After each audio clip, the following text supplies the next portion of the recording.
the first book, it had a really fast plot, and it was very exciting. And just when you thought it was going to end, and you're like, oh, this will be the perfect ending, it kept going. It was like sequels were built into the first one, and I absolutely loved it. And I'm so excited to be here to get the second one at the signing, and I'll be reading this evening.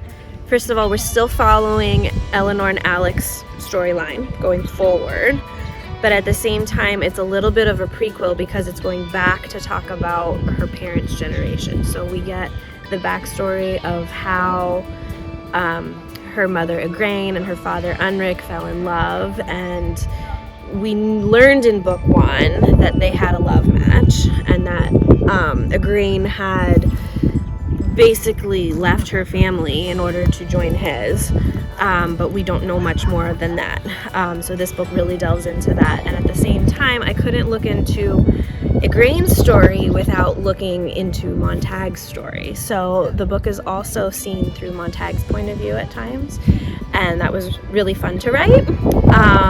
But I'm excited to see what people think of that, because it's another side to Montag that catches people a little off guard at times. So it really develops this whole backstory, but at the same time it also is setting the stage for the third book, which is going to follow more of this family drama that we learn about in book 2 going forward, and that is affecting Eleanor and Alec and their son going forward. So Jess's book was one of the easiest to read books that I've read. It's easy to follow through. The storyline keeps you interested the entire time. And I highly recommend getting both of her books that are out now.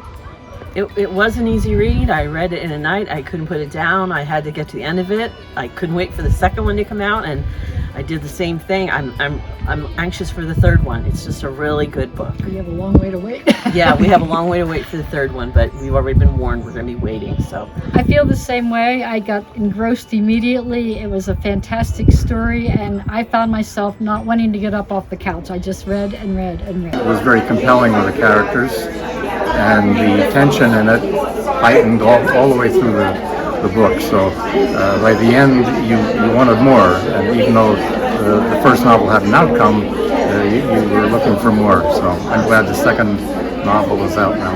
perfect. All I have to say is, first book, chapter 15. Once you hit there, you won't be able to stop yourself. Keep going. It's worth it. Yeah, I love the first book. It took me a week to finish it because I just could not put it down. I loved it so much. I have had an issue with the first couple pages, but after that it was really hard to put that book away, so I read it in 3 days, and that's really fast for me. It's different.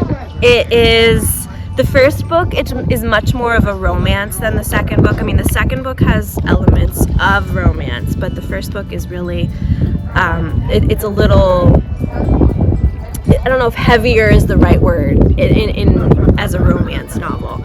However, it is in no way a traditional romance novel. Like, there's many layers of plot. There's some hardcore issues tackled in it. There's sword fights, there's battles, there's mention of rape. Like, there's stuff in it that you would not see in a regular romance novel. So that's all woven together, which is why it's a little bit of a cross-genre piece. And then the second book is a little bit more in that historical fiction category, but it still has that strong romance line to it that I'm hoping people really like.